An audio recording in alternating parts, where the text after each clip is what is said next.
मित्रांनो, कधी असं झालंय का तुम्ही खूप मेहनत करता, प्रयत्नांची कमी नाही, पण तरीही आयुष्य तिथंच अडकलेलं वाटतं? जर हो, तर कदाचित समस्या मेहनतीत नाही, परिसरात आहे. आपल्याला लहानपणापासून एक गोष्ट शिकवली जाते, धाव, मेहनत कर, पळत राहा. पण कुणीच सांगत नाही की फक्त धावणं महत्त्वाचं नाही, धावण्याची दिशा महत्त्वाची असते.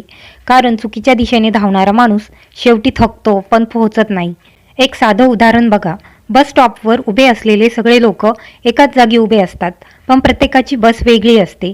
जर तुम्ही चुकीच्या बसची वाट पाहत राहिलात तर वेळ वाया जातो आणि शेवटी उरतो फक्त पश्चाताप. आयुष्याचंही तसंच आहे. सगळ्यांसोबत उभं राहणे गरजेचं नाही, योग्य दिशेची वाट पाहणं गरजेचं आहे.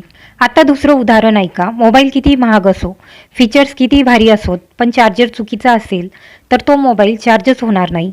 तुमच्यात टॅलेंट आहे, तुमच्यात क्षमता आहे, पण आजूबाजूचं वातावरण जर तुम्हाला सपोर्ट करत नसेल तर तुम्ही पुढे जाऊ शकत नाही.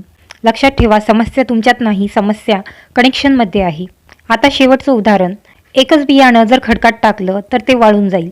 तेच बियाणं जर सुपीक जमिनीत टाकलं तर ते झाड बनेल, फळ देईल, सावली देईल. म्हणून एक गोष्ट कायम लक्षात ठेवा, बियाणं बदलू नका, जमीन बदला. मित्रांनो, आपण अनेकदा म्हणतो माझं नशीबच खराब आहे, पण खरं सांगायचं तर बऱ्याच वेळा आपण स्वतःला चुकीच्या जागी ठेवतो. आज स्वतःला 3 प्रश्न विचारा. मी रोज कुणासोबत असतो? मी रोज काय ऐकतो? मी रोज कशावर विश्वास ठेवतो? हेच प्रश्न तुमचं भविष्य ठरवतात. लक्षात ठेवा, आरामदायक जागा तुम्हाला थांबवते, पण योग्य जागा तुम्हाला वाढवते. स्वतःला अशा ठिकाणी ठेवा जिथे तुमचं स्वप्न मोठं वाटेल आणि भीती लहान होईल. कारण तुम्ही फक्त जगण्यासाठी नाही, पुढे जाण्यासाठी जन्माला आला आहात.